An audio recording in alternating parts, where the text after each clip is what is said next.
वरहमतुल्लाहि वबरकातुहू। मोहतरम नाज़रीन व सामीन, एक तरफ कोरोना जैसी वबा हमारे ऊपर मुसल्लत है और दूसरी तरफ तूफ़ान है, आंधी है, और है कि हिंदुस्तान के मुख्तलिफ रियासतों में और मुख्तलिफ इलाक़ों में टिड्डियों का हमला हो चुका है, जिसकी वजह से फसलें तबाह और बर्बाद हो रही है और बड़ा भारी नुकसान हो रहा है। तो टिड्डी दल और टिड्डी के हवाले से कुछ बड़ी अजीब व गरीब बातें जो हयातुल हैवान में और इसी तरह से दीगर किताबों में जिक्र की गई है, शायद आपने पहले कभी ना सुनी हो। तो आज की इस वीडियो में कुछ चंद खुसूसियात और कुछ उसके बारे में पाई जाने वाली बड़ी अहम बातों का जिक्र किया जाता है। टिड्डी के मुख्तलिफ अदवार में मुख्तलिफ नाम होते हैं और हर दौर के एतबार से इसके नाम बदलते रहते हैं। कभी इसको अज़्ज़बी कहा जाता है, फिर और आगे चलकर जब पर निकल आते हैं और कुछ बड़ी होती है तो होगा कहते हैं, और जब यह जर्द रंग की होती है तो इसे जराद कहते हैं, जिसका जिक्र कुरान पाक की सूरतुल आराफ में है। टिड्डियाँ आमतौर से 3 रंग की होती है,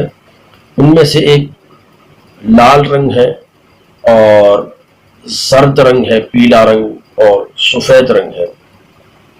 टिड्डी जो जानवर है, इसकी एक खूबी ये भी है कि इसकी 6 टांगे होती है, 2 सीने में और 2 दरमियान में और 2 आखिर में। इसके जिस्म की शक्ल सूरत और हैयत भी बड़ी अजीब व गरीब है कि टिड्डी में मुख्तलिफ जानवरों के 10 चीज़ें पाई जाती है। घोड़े जैसा चेहरा होता है, हाथी जैसी आंखें होती है, बैल की गर्दन जैसी गर्दन होती है, 12 सींगा का सींग, और इसी तरह से शेर का सीना, बिच्छू का पेट जैसा पेट इसका होता है, गिद्ध का पर, ऊंट जैसी रान और शुतुरमुर्ग की टांग, और सांप की जैसी दुम होती है, उसी तरह इसकी दुम होती है। टिड्डी किस तरह से बच्चे देती है, किस तरह से अंडे देती है, तो इसके हवाले से भी बड़ा अजीब व गरीब मामला है कि जब ये अंडे देने का इरादा करती है तो उसके लिए सख्त और बंजर ज़मीन का इंतखाब करती है जहाँ से लोगों का गुजर ना हो, और फिर ये उसी ज़मीन में दुम के ज़रिए से जिस कदर अंडे देने होते हैं उतना सुराख करके उसमें अंडे देती है,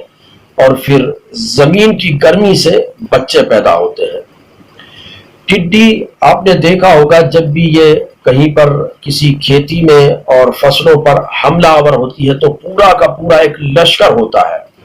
आखिरकार ऐसा क्यों है?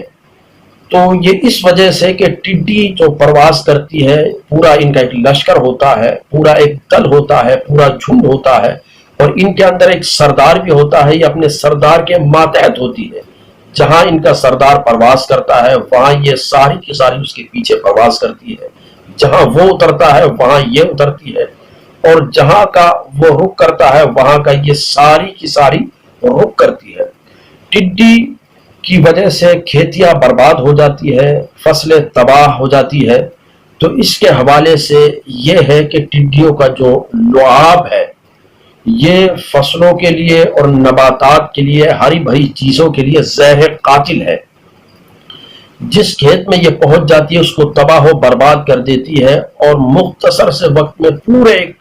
खेत को, पूरी एक फसल को ले लाती, हरी भरी खेती को बिल्कुल बिल्कुल बंजर कर देती है, बिल्कुल उसके ढूंढ ही ढूंढ नजर आते हैं। इमाम तिरमिज़ी रहमतुल्लाह अलैह फरमाते हैं, नवादिरात में ये बात जिक्र की है कि तमाम मखलूक में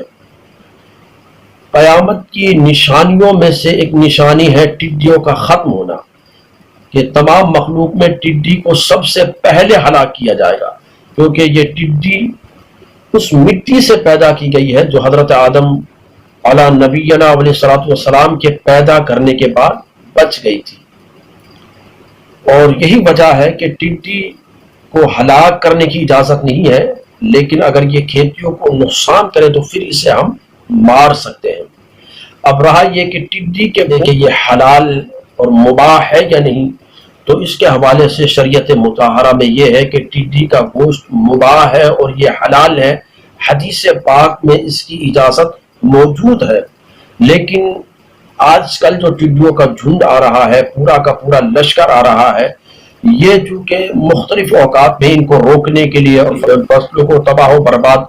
ہونے سے بچانے کے لیے ہر ملک کے اندر